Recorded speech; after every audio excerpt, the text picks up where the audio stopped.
Jonathan Fields with another episode of Good Life Project Jam Sessions. Hanging out today with my buddy Clay Bear, who's the founder of Spindos and Crowdfunding Hacks. So we have another interesting question today that actually touches pretty closely on something that we do kind of a deep dive in. And this is, here's our question of the day.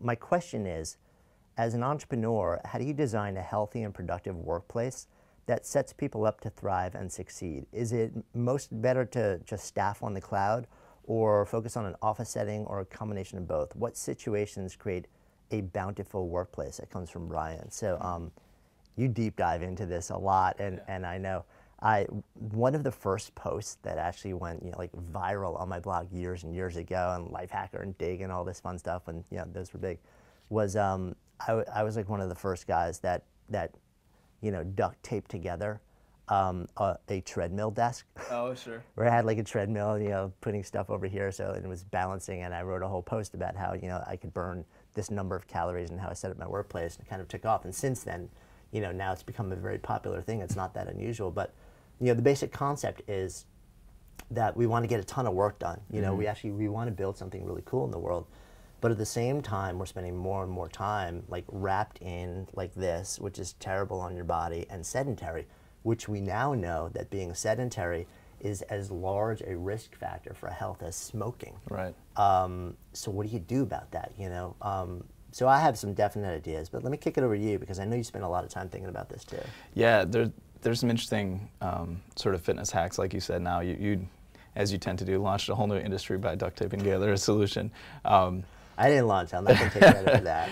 But I think it's interesting when I'll bring it up a level to sort of culture and the question about designing a great workplace culture beyond little hacks like fitness. Like I really believe there's a conference recently called the Work Revolution Summit, and they talked about how culture does not equal a ping pong table and vending machine, free food and things like that. It's much bigger than that. And Automatic, the parent company of WordPress that powers 20% of the sites on the internet, including yours and mine.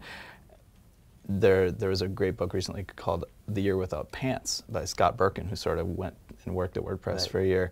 And any company that says, oh, we can't allow people to work from home, they won't get things done.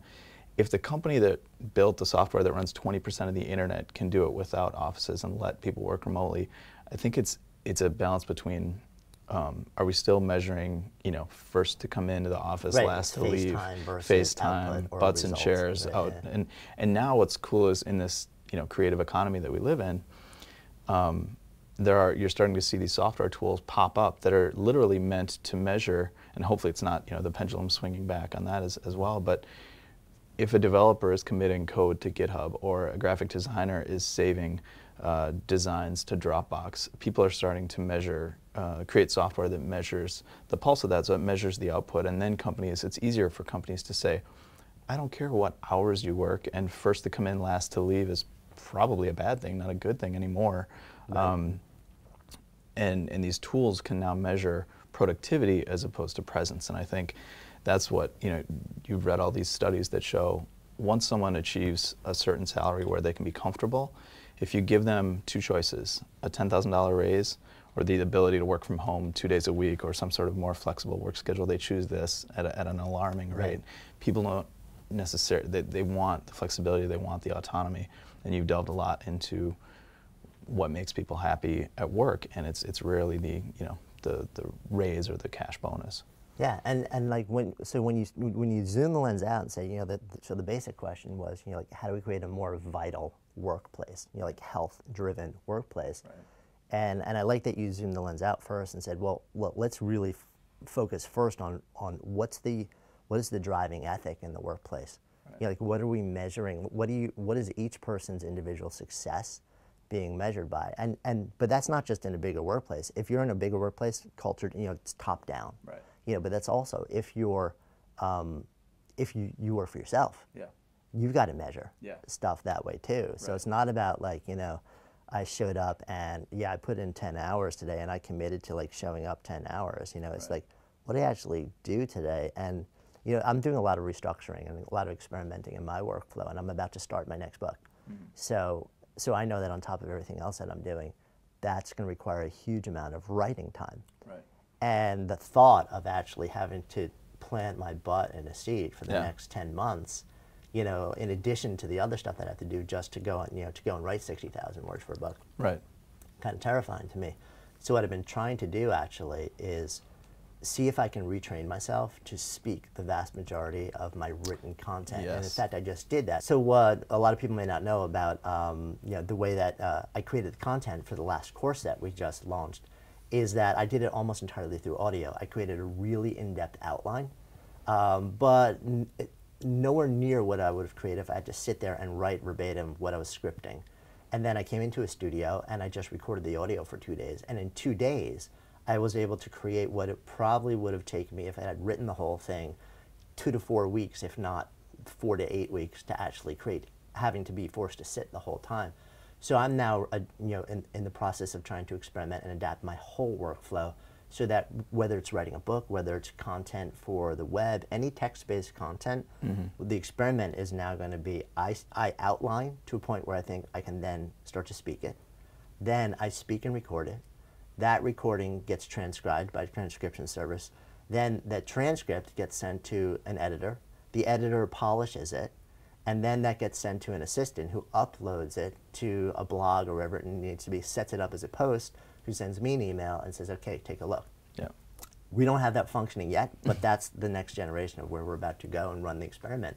And the idea is that the fundamental reason to do that is because it frees me up to be mobile while I'm creating content. Right. So I can be walking in the woods, I can be on the top of a mountain, I can just have a headset mic on and be out in beautiful places walking and talking and writing. Yeah, I love that, and I've actually recently started doing that myself. I just started using this service called speechpad.com, and it works. That's what we use to transcribe. Yeah, wonderfully. Seth has this great riff, Seth Godin has this great riff that's, everyone has writer's block, everyone, oh, I'm writing my new book, daunting, you know, the fear of the blank page, but nobody has talker's block, especially, you know, you and I could riff for 6 days straight without sleep, right?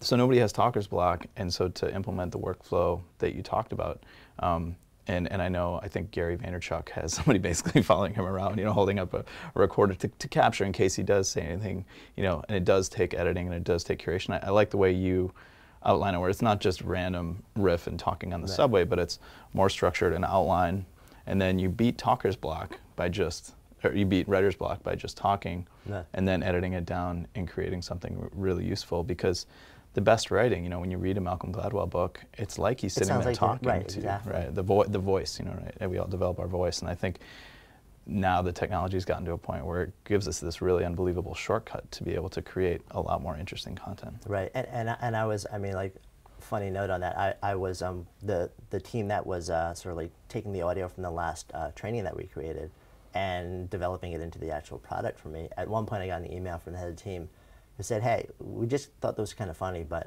you know, the transcribers clocked you at about 210 words a minute. You can speak faster than... And I'm like, okay, New York City. Like, yeah, so like, right. Not only, you know, like, can I actually create a lot of content speaking, but I speak really quickly. I mean, like, for me to be able to actually write 210 words a minute. Oh, yeah. Ridiculous. I mean, anyone to even type that fast. That, right. And so create 3x what you need, and then when you edit it down and boil away the cruft, it's great. No, exactly. So, so that's kind of, I think, an interesting way to mobilize the content creation part of the workforce. Do you have any other thoughts on other sort of like vitality hacks to bring into a work scenario? I think this is a little bit more maybe for the individual rather than the corporate thing, but you and I were even chatting via comments on Facebook yesterday about there's a great new book, and I think Tim Ferriss blogged about it, called Daily Rituals, where you get to see... I read that book and I was amazed by it. Right? It's, you know, people that reserve a ratty hotel room to just get away from it all, and that's where they go. And there's, you know, swing it back to the corporate side of things, you know, you don't want to go for a brainstorming session, like the creative brainstorming, let's come up with new product ideas, at the same place you hold your Monday weekly status meeting. You've got to go to a different place. It doesn't have to be a Chuck E. Cheese, but it needs to be a different room with different coloring and that kind of thing. So, but the thing that's interesting about the daily rituals is, you know, and we were talking about this yesterday, to not copy the ritual. It's not the brand of coffee that made them a great writer. It's the commitment to a workflow, but everyone's work, you know, if the book teaches anything, it should teach you that everyone's workflow is different and individualized, and to copy the commitment and not the tactic, right? One of the other really interesting things to think about in the context of the workplace is how long do you actually sit at any given time. So even if you have to spend a lot of time in front of a computer or just sitting, number one, our brains actually don't focus that well for longer than a max of about 90 minutes. Right. So one of the things that we've been experimenting with, and I got this from Tony Schwartz from the Energy Project, and I started testing it in my own workflow, is working in what we call pulsing and refueling bursts. So like I would work for about 90 minutes and then break for 30, and then work for 90, and then break for 30. And in those breaks, what you can do is bring all sorts of vitality practice to what you're doing. So like half an hour, I get up, I go outside, I go for a walk, you know, like, and then another half an hour, I would meditate. Another half an hour, I would, you know, like do a bunch of sun salutations from yoga or something like that.